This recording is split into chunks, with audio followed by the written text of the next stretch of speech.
Bienvenue sur les news de Samir. Aujourd'hui, on va parler de l'actualité, encore une fois, algérienne. Je vous avoue que j'aime bien, parce que je fais des vidéos sur l'actu quotidienne, et il y a des choses assez dramatiques, comme ce qui se passe à Gaza, et ainsi de suite.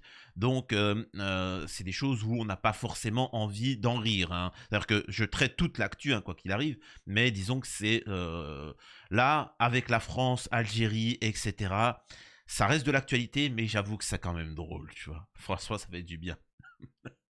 Donc, on va revenir un petit peu sur l'actualité, parce que ça continue, et on va essayer de débunker le deux poids, deux mesures en France. Il faut vraiment que ceux qui nous regardent de l'étranger comprennent le deux poids, deux mesures, parce qu'il y a certaines communautés, par exemple sionistes, qui, eux, appellent vraiment à créer des milices. Il faut savoir que c'est interdit par la loi en France, hein. C'est interdit, et je pense que c'est valable dans tous les pays du monde. En Algérie, en Belgique, ou ce que tu veux, il est interdit de se réunir à 400, 500 personnes et se dire, bon, on va s'armer, et puis c'est nous, on va faire la loi. Non, ça on appelle ça des terreaux, tu vois, ou une milice privée.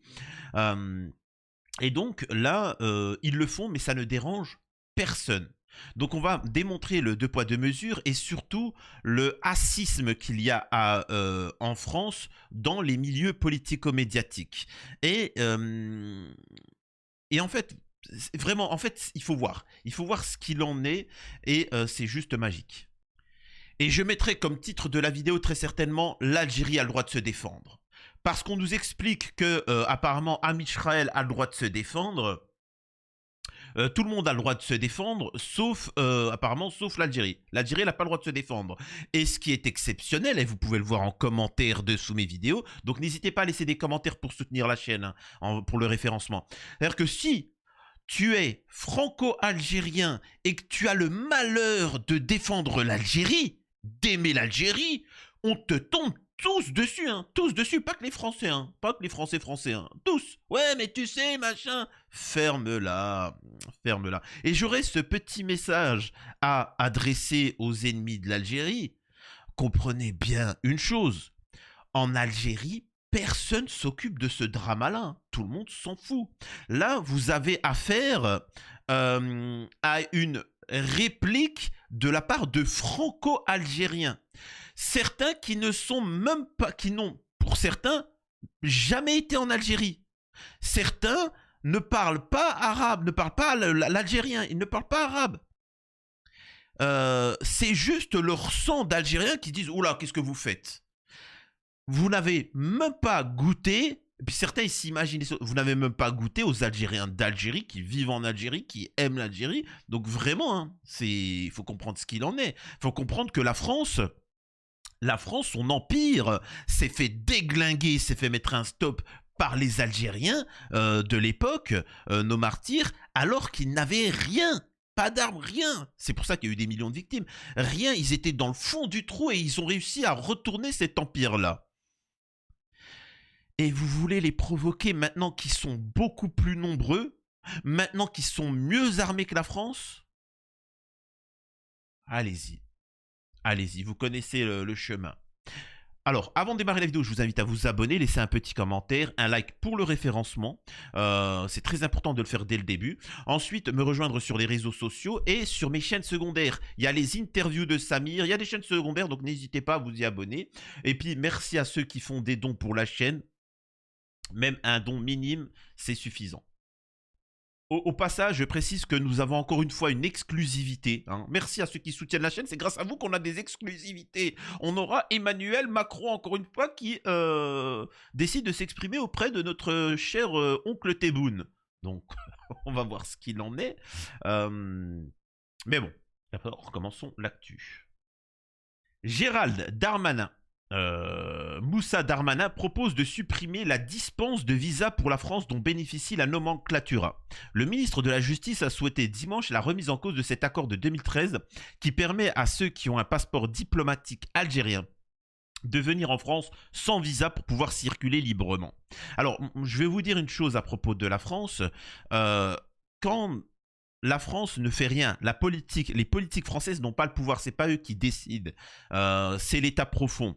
Et quand les politiques te disent qu'ils vont faire quelque chose, tu vois, c'est comme une femme qui te dit bon allez je te quitte, tu vois.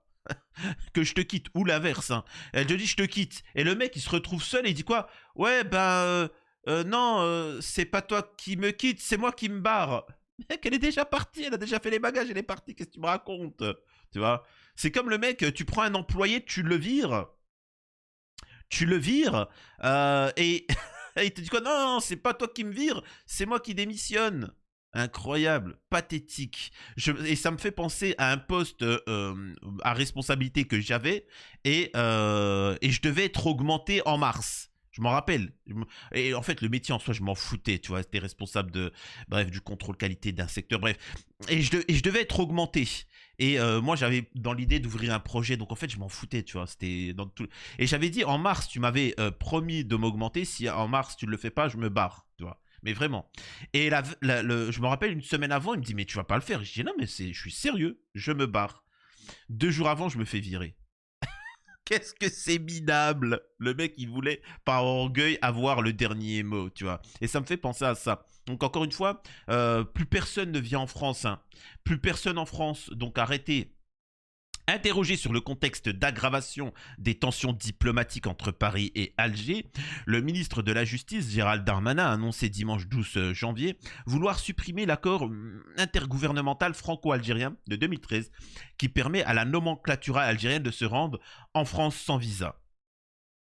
Il y a un accord de 2013 qui est un accord gouvernemental qui permet à ceux qui ont un passeport officiel diplomatique algérien, et il y en a des milliers, de venir en France sans visa, blablabla, etc. Bon, d'accord. Quid de Netanyahou? Quid de Netanyahou qui, lui, a une condamnation machin et peut venir en France normalement? Il a l'immunité diplomatique.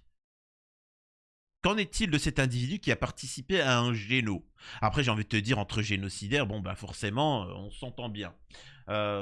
Assez rapidement, j'aime bien le titre. Je n'ai pas lu comment on appelle ça, l'article, mais j'ai bien aimé le titre de l'Humanité. Ce qui se joue en réalité, à propos de l'Algérie, c'est le changement de statut de la France. Et ça, c'est un très beau titre parce qu'il faut bien que vous compreniez une chose, que la situation africaine et algérienne, c'est le statut de la France. Là, vous êtes, vous, en train d'assister, vous qui nous regardez d'Afrique ou d'Algérie ou autre, nous, on le vit, hein, on le vit. Nous, Français, on vous le dit depuis 10 ans qu'on vous le dit. Quand il y avait des migrants, des qui venaient, etc. Je parle pas de ceux qui viennent légalement. Mais on leur disait, mais les gars, il n'y a plus d'argent en France. On nous disait, hey, oh, hey, hey, hey. Non, on leur disait, les gars, il n'y a plus. C'est fini. On pète la misère. On va repartir. On va partir ailleurs. Il y en a qui partent au Canada. Il y en a qui partent dans les pays d'Asie, au Moyen-Orient.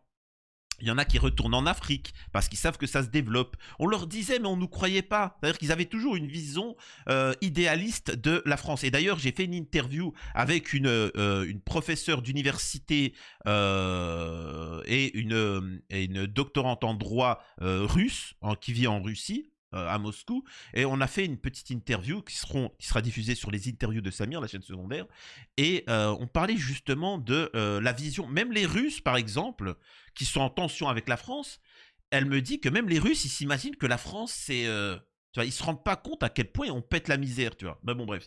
Et donc, là, petit à petit, les Africains commencent à se rendre compte que, ah ouais, mais la France, en fait, ils pètent la misère. Et ils sont en dessous de nous. Mais c'est nous, en fait, on les tient par les noisettes, tu vois. C'est nous, en fait, qu'on peut maîtriser. Entre Paris et Alger, le torchon brûle. Vendredi 10 janvier, le ministre français de l'Intérieur, Bruno Retailleau, a accusé l'Algérie de chercher à humilier la France, blablabla, etc. Il y a des pays à qui l'on donne un certain nombre de moyens financiers et d'ailleurs ils ne coopèrent pas. Cette politique migratoire, lance Bruno Retailleau, ainsi de suite. Alors bon, il faut payer pour lire l'article, donc finalement, on va rester sur le titre. Oh là là, excusez-moi, mais il y a Macron encore une fois qui m'appelle. Oh là là, oh, qu'est-ce qu'il est chiant le mec. Oui, quoi? Qu'est-ce qu'il y a? Tu veux quoi? Non, je connais pas tes boons, c'est pas parce que je suis... C'est pas parce que je suis algérien que je connais Tebboune. Je sais pas, démerde-toi, fais quelque chose. Tain. Oui, non. Oh là là. Bon, allez, allez, ok. Excusez-moi, il veut que je transmette son message à Tebboune. Donc, bah écoutez, je vous laisse avec Macron qui veut s'exprimer à Tebboune encore une fois. Toi qui me regardes, regarde, j'ai plus froid. On a plus froid en France, on est en plein hiver. Et regarde, on a plus froid du tout. On t'avait prévenu que c'est nous qu'on allait gagner. T'as voulu jouer le malin, hein? Eh ben regardez, c'est nous, on a gagné le bras de fer. Tu voulais jouer à ça? Donc voilà. Donc je vais demander, au ministre des Armées de t'envoyer un message, ok? Voilà le ministre des Armées. Mais attends, mais je comprends pas pourquoi c'est un nounours le truc. Ouais, écoute-moi bien, ils ont bien élu, ils t'ont bien élu président, les ministres, ils ont des affaires au huc, ils ont des affaires au huc, et l'autre, il a touché des femmes, l'autre, il a truqué des enfants, l'autre, il a volé dans la caisse, pourquoi pas un nounours? C'est pas bête comme argument, c'est vrai. Bon, vas-y, écoute, vas-y, dis ce que t'as à dire sur Tebboune. Tebboune, je vais te dire un truc, écoute-moi bien, est-ce que tu recrutes un ministre? Oh, Quoi, qu'est-ce qui... Incroyable. Donc écoute, Tebboune, ce qu'on va faire, c'est que on n'a plus besoin de ton gaz. Et heureusement qu'on a nos centrales nucléaires, hein? On a nos centrales nucléaires qui peuvent produire de l'électricité. Hein? Quoi? Ah, les Africains nous ont jetés, donc on a plus le Niger, le Mali, etc. Donc en fait, on n'a même plus le nucléaire. Ah ouais, d'accord. Ok, d'accord. Finalement, Tebboune, est-ce qu'on pourrait discuter? Mais je te parle, tu réponds pas, tu t'es en train de faire quoi là? oh là là, il y a encore Macron qui me dérange là, qui veut quoi? Oui, quoi Macron? Attends, je suis occupé, oui, on va parler de travail, oui, si tu veux, mais on est occupé en Algérie là. Oui, en ce moment on a une... T'inquiète pas, on a une réunion. Oui, on a une réunion de travail. Je sais pas, je pense comme vous en France, hein. Ouais. Écoute, je suis un peu occupé, je t'avoue. Je te mens pas que ce que je pense de cette affaire-là, bon, je te dirai après, hein. Je te dirai après ce que j'en pense de la crise diplomatique France-Algérie. Ouais, t'inquiète pas. Oui, on souffre, t'inquiète pas. Oh, dis donc, j'ai peur. Oh, qu'est-ce que j'ai peur.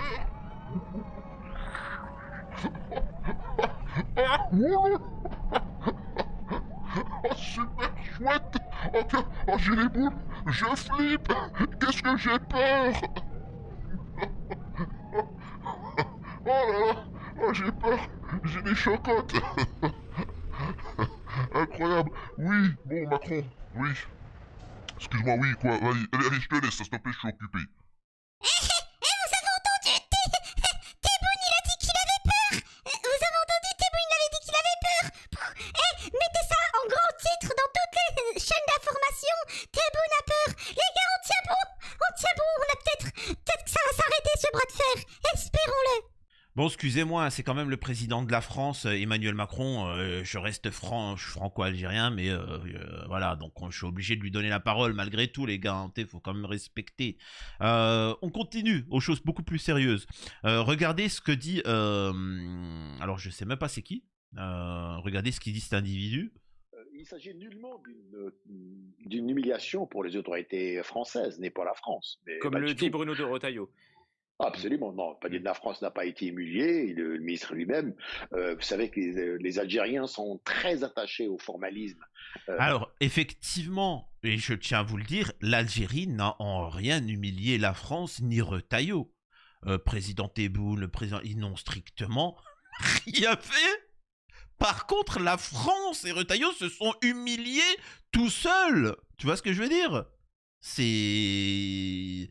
Tu vois, pour donner une image, c'est comme s'il y a quelqu'un, il voudrait vous cracher dessus. Hein? Tu vois, il arrive, il te crache dessus, mais il se crache dessus lui-même.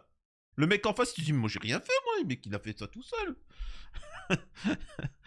jusqu'à même devenir dogmatique, c'est-à-dire il y a une procédure, même si évidemment il y a un arrêté du préfet, mais pour les Algériens, la consultation est préalable à tout renvoi, c'est-à-dire une consultation entre les deux autorités consulaires et qui existe toujours. Plusieurs consulats sont ouverts en France et je pense que cet élément il est important. Il nous paraît en France, Ce qu'il faut comprendre, c'est qu'en France, en fait, ils se font hagar, ils se font humilier par Amisraël et ils avaient l'habitude d'aller en Afrique pour humilier les Africains. Ils savent très bien qu'il ne faut pas jouer à ce jeu-là avec l'Algérie, ils ne se sont pas amusés, mais disons qu'ils se sont dit, là, la nouvelle génération, là, Retailleau, comme ça, ils se sont dit, ben, on va tester, on va tenter de... Et ils ont compris pourquoi il fallait pas jouer à ce jeu-là. Tout le monde leur a prévenu, faut pas s'amuser à vouloir humilier les Algériens, tu vois. Et au final, bah, ils l'ont compris. Tu vois, ils l'ont compris, hein. Ils ont testé, ils ont compris. Maintenant, en Afrique, ils les ont tous dégagés. Ça, faut bien comprendre une chose, encore une fois, je le répète, il y a le problème économique avec l'Algérie, la Russie, etc. Mais le Niger, le Mali et ainsi de suite, il n'y a plus l'uranium. Donc en fait, nos centrales électriques, nos centrales nucléaires, elles vont fonctionner avec quoi, les mecs? Elles vont fonctionner avec quoi? Ça va être une catastrophe. Ça, faut bien le comprendre. Là, on rigole plus, hein. La situation en France, c'est du sérieux, les gars. Donc on passe, elle, Giorgia Meloni qui elle n'a pas parlé comme le dit le témoignage là. Giorgia Meloni est une maline qui ne passe pas son temps à aboyer dans le vide et qui travaille pour l'intérêt de son pays et non pas pour les médias. Et donc ça c'est la problématique de la France, c'est que du paraître. C'est que du paraître. Ils essayent de séduire le peuple en faisant des postures comme ça, etc. Mais derrière, il n'y a rien. Giorgia Meloni, elle a fait le travail économique, mais eux, ils n'ont pas la capacité de. Eux, ils cherchent juste à passer à la télé et vendre des livres. C'est tout. Rien de plus, rien de moins.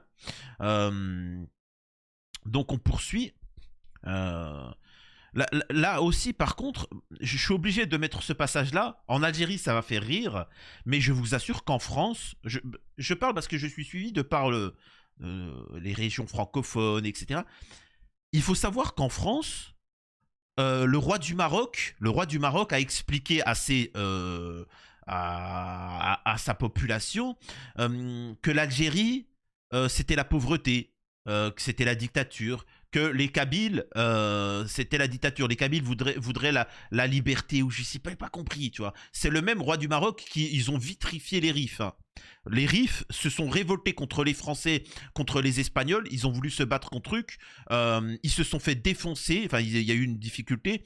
Et le Marrakech, etc., les ancêtres de ce roi sont venus aider les Français et les Espagnols à mater les Rifs.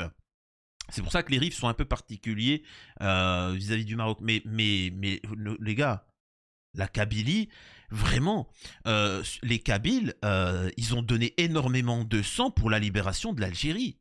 Qu'est-ce que vous êtes en train de raconter? Mais de quoi vous parlez? Les mecs ne connaissent rien et ils s'expriment. Et c'est là où tu vois que malheureusement, les Français vivent dans l'ignorance totale.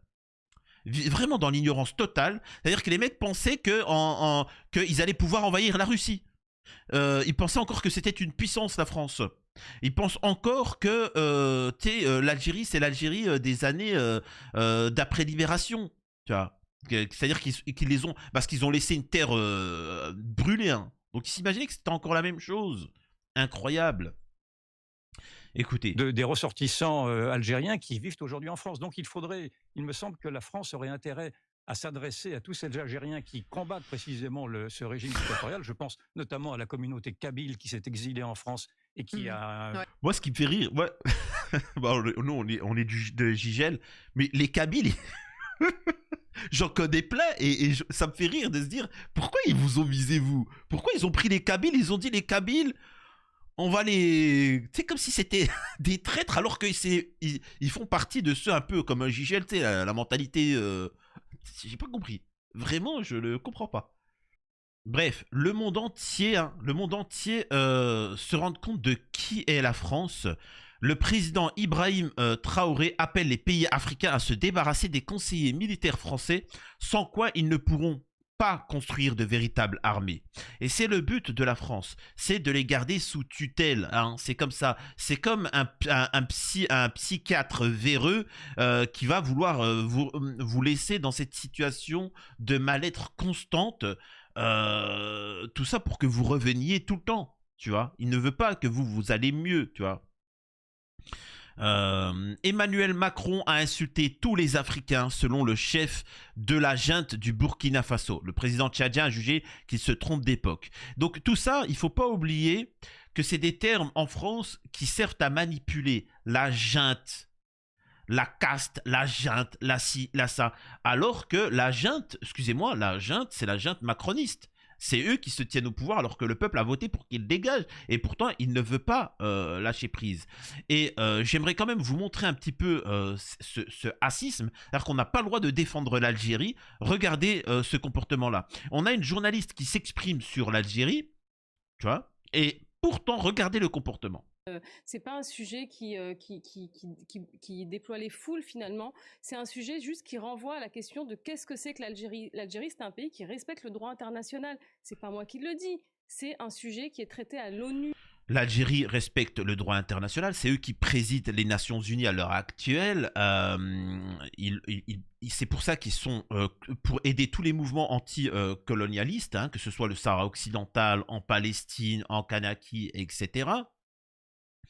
Et c'est simple, tu vois, il y a le droit. Il y a le droit, mais c'est sûr qu'en Occident, on ne respecte pas le droit. Le droit, c'est bon pour eux, mais par contre, pour les pays africains, etc., du Moyen-Orient, ben, disons qu'on se torche avec. C'est vraiment ça, et je pense qu'on n'arrive pas à le comprendre. Sur la question du tourisme, je pourrais rebondir sur plusieurs choses que vous avez évoquées. Les Algériens ne cherchent pas forcément à développer le tourisme en fait. Ils ont envie d'un tourisme qui soit plutôt qualitatif. Enfin, on pourrait en parler des heures, hein, je suis désolée, mais c'est un peu une réalité. Elle est morte de rire. Vous voyez le manque de respect, elle est morte de rire. Elle rigole. Le tourisme de quoi? Tu sais, en fait, c'est la vision colonialiste, c'est... Mais en fait, ils s'en foutent du tourisme. Ils n'ont pas besoin du tourisme. Ils n'ont pas besoin du tourisme. Il faut bien comprendre que l'Algérie fonctionne avec l'idée d'indépendance. La Tunisie a eu ce problème-là, c'est-à-dire qu'elle est dépendante un peu trop du tourisme. Et quand il y a eu une catastrophe quelconque, hein, eh ben, ça a été très dur pour eux. Et c'est pour ça qu'il faut être autonome. Il ne faut pas qu'on dépende au niveau de notre système de santé de l'Inde ou de la Chine. Donc ils nous privent de médicaments et non, c'est une catastrophe. Pareil pour l'armée, on ne doit pas dépendre de quelqu'un, il faut se fabriquer nous-mêmes. Enfin, il faut être autonome. D'être capable de vivre en autarcie, et c'est ce que fait l'Algérie et ne fait pas la France. Et les Français rigolent, c'est-à-dire qu'ils sont en train de se marrer, tu vois, et c'est un manque de respect parce qu'ils ne se rendent pas compte de la situation dans laquelle ils sont. Penser que l'Algérie est un pays... Alors oui, tout ne va pas bien, je suis d'accord avec ça, tout ne va pas bien. Et d'ailleurs, le Hirak, les Algériens l'ont montré, qu'ils étaient capables d'être dans la critique et l'autocritique. Ceci dit, c'est un pays quand même qui essaye de développer une économie, tout n'est pas rose. Effectivement, il y a eu un durcissement dans les libertés publiques, dans la question de la presse. Mais de la même manière, en France, je suis désolée, on n'est pas mieux de la... Je peux finir ma phrase, merci. Non, mais Est-ce que je peux finir ma phrase? Ah, c'est tellement gros, j'aimerais bien savoir c'est quoi son nom à cette femme. Quelque chose me dit que ça m'étonnerait pas de savoir c'est quoi son nom. Donc de la même manière, on a Et son origine en France qui ont été épinglés par des ONG dédiées aux droits de l'homme, type la loi SILT qui est passée sur le terrorisme, qui introduisait dans le droit commun des mesures d'état d'urgence, la loi de séparatisme, etc., etc. Et en fait, vous mettez les deux sur le même plan. Sur ça, je finirai juste sur ça. Alors, encore une fois, en Algérie, quand tu appelles un cessez-le-feu, tu vas pas en prison. En France, oui. Donc, oui, il y a un problème en France, il y a un problème de liberté d'expression. Moi, je suis obligé d'utiliser des termes Am Israël, vilipendés, etc. pour pas qu'on me tombe dessus. Donc, ah oui, il y a un problème quand même. Et regardez la poursuite de cet échange qui est juste magique. Vraiment, regardez-le s'il vous plaît, c'est quelque chose de magique. Écoutez ce qu'il va dire le monsieur. Quand on est à Paris, on pense tout de suite, c'est notre paternalisme ambiant, que l'Algérie a vraiment besoin de nous. Et en fait, maintenant, l'Algérie, évidemment, avec la Chine, la Russie et autres, très honnêtement, ils ont le monde entier dans leur salle d'attente, comme les autres pays sur l'ensemble de ce continent. Alors, effectivement, mais encore plus l'Algérie. Et t'as, oui, effectivement, toutes les nations du monde qui est dans la salle d'attente en Algérie pour le business, pour des situations géopolitiques, etc. Donc oui, effectivement. C'est un partenaire particulier, l'Algérie. Et même toutes les nations du monde, tu vois, il y a des intérêts. En Chine, par exemple, ils s'approchent des Africains en leur disant, écoutez, nous, on a du business, on peut faire du business avec vous. Euh, voilà, c'est tout. Mais regardez, vous avez fait du business avec les Français, vous avez été perdants. Tu vois, il n'y a pas de souci. Pour faire du business, tu peux être gagnant, mais il faut être gagnant-gagnant. Vous, vous êtes gagnant-perdant. Ben, à partir de maintenant, nous, on propose des contrats gagnant-gagnant. Et ils acceptent. Parce que c'est ce qu'on appelle l'économie, tu vois. C'est l'économie. Faut pas dire que les Russes et les Chinois viennent envahir, coloniser l'Afrique. Oh non, non, non, non. Ils proposent du business, c'est pas pareil. Et donc, oui, bien évidemment que l'Algérie n'a plus besoin de la France. Surtout que la France ne produit plus rien, n'a plus aucun intérêt. Tu vois. Il ne faut pas croire que la Vous France... en êtes sûr de cela? Ah, Sur les bien sûr, médicaments, il y a mais une bien sûr, j'en dépendance. suis certain. Sur les médicaments, il y a une dépendance en Algérie, mais ils fabriquent leurs propres médicaments. Ils fabriquent leurs propres médicaments. Qu'est-ce qu'elle me raconte, cette idiote? Et en France, on produit aucun médicament en France. On est obligé d'attendre sur l'Inde et la Chine. À l'heure actuelle, ça fait 4 ans qu'on est en manque de... pas d'anxiolytiques, je raconte. De... comment on appelle ça? Waouh. Antibiotiques. L'un des médicaments, la catégorie des plus cruciaux. On n'a plus d'antibiotiques en France. On est obligé d'attendre. C'est incroyable. Et la meuf, elle te dit non, il n'y a pas de souci. Dit bien dépendance sûr, sur les j'en suis médicaments. certain. Sur les médicaments, il y a une dépendance. Il y a une dépendance. Et on n'est pas dépendant au niveau du gaz et du pétrole. Non, non, très peu sur le gaz. Le 8%. Non, en France, on n'est pas dépendant du gaz, du pétrole, on n'est pas dépendant... Non, non, tout va bien, circulez. Eh ben, vous savez quoi? C'est pourquoi la France va s'effondrer. Et c'est pourquoi l'Italie, elle, ne va pas s'effondrer. Parce qu'elle a fait du travail. Elle est venue, elle a fait du business, etc. Ah ben, tout va bien. Ben, écoutez, restez dans votre coin, alors. Pourquoi vous venez en Afrique? Barrez-vous. Et pour montrer le deux poids, deux mesures en France, et que, je le répète, mon discours, c'est de dire que les franco-algériens ne sont pas communautaires. Ce sont ceux qui sont le moins communautaires en France, et c'est pour ça que tout le monde leur tombe dessus. Et qu'on me comprenne bien, Rima Hassan, Delogu, tous les trucs comme ça ne se sont pas exprimés quand ils se sont acharnés sur les Algériens. Et pourtant, les franco-algériens, quand moi j'ai émis des critiques sur ces gens-là, les franco-algériens, j'ai bien dit les franco-algériens, me sont tombés dessus. Moi, j'ai toujours dit une chose.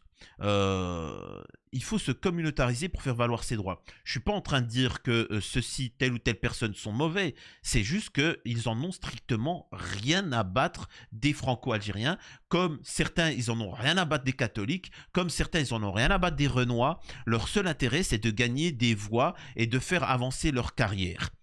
Si ça fait avancer leur carrière, mais que derrière, ils font le travail, il n'y a pas de souci. Mais on se rend compte qu'ils ne font pas le travail. C'est vrai ou c'est faux? Et c'est pourquoi moi je vous ai dit, il faut se communautariser pour faire valoir vos droits. Il faut que la communauté par exemple franco-algérienne se réunisse et qu'elle fasse valoir leurs droits et agisse. Mais vous tombez dans le panneau et voilà. Par exemple, on dit comme quoi que c'est une armée de réserve ou je sais pas quoi. Regardez ce qui est dit sur Radio Juif par les Klarsfeld. Mon père Serge, que j'aime beaucoup, écrivait il y a quelques semaines dans le Figaro qu'il fallait investir afin que les jeunes juifs soient réactifs et motivés. Je cite, « Les juifs doivent être conscients qu'ils appartiennent à des générations exceptionnelles de juifs avec des responsabilités exceptionnelles pour l'avenir du judaïsme, ce qui doit se répercuter dans le niveau élevé de leurs études, par leur familiarité avec Israël, avec les Israéliens et avec l'hébreu, par la dialectique et la capacité de répartie aux diatribes et arguments anti-juifs. Les organisations juives devraient en conséquence modifier leur programme. » Dans leur programme, il y a l'opposition contrôlée. Comment vous convaincre que, tu vois, c'est-à-dire qu'on peut vous opposer à un discours, et il y a aussi comment vous amenez, vous, à soutenir telle ou telle cause, à vous ramener à un Israël. C'est-à-dire que tu es un patriote français, eh ben on va t'emmener à soutenir Am Israël. Tu es un patriote algérien, comment on fait pour t'emmener à soutenir Am Israël? Tu vois, quoi qu'il arrive, ils vont essayer de... C'est pour ça qu'il faut faire attention aux oppositions contrôlées.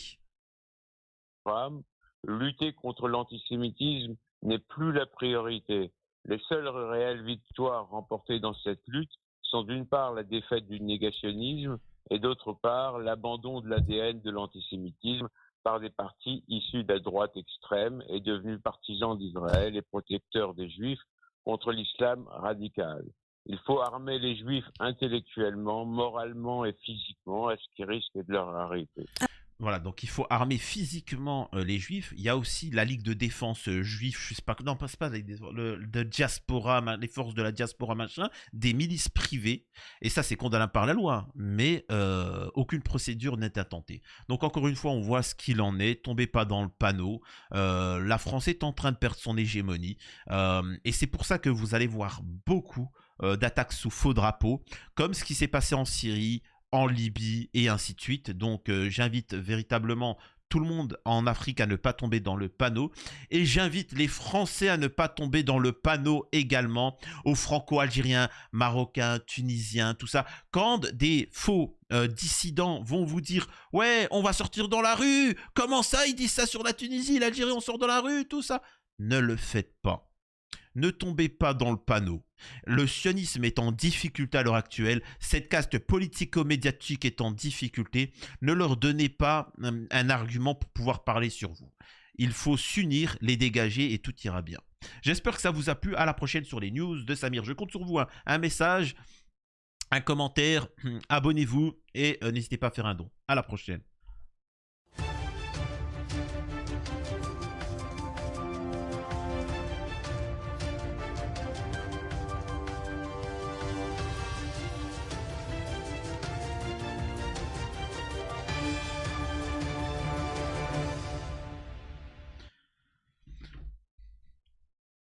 Je sais que je change d'avis comme de chemise, mais je crois que je vais arrêter les scènes post-génériques. En fait, c'est pas top. C'est pas top, ça sert à rien, encore une fois. C'est pas top. Ceux qui veulent me voir en plus, ils iront sur Twitch ou des trucs comme ça. Mais sur YouTube, non, je vais arrêter. Les scènes post-génériques, vraiment, je vais arrêter. Je suis désolé. Hein. Je pense que je vais arrêter, ça sert strictement à rien. C'est une petite sucrerie pour ceux qui sont là jusqu'au bout, mais... Non, tu vois. À la base, hein, la scène post-générique, pourquoi je vous dis ça? À la scène, la base générique, pour ceux qui m'ont connu dès le début, c'était plus pour faire, il y avait le sujet sérieux d'actualité et l'humour qui était à la fin en scène post-générique. Et là, non, faut intégrer l'humour même à la vidéo, tu vois. Donc voilà. Donc dites-moi ce que vous en pensez malgré tout.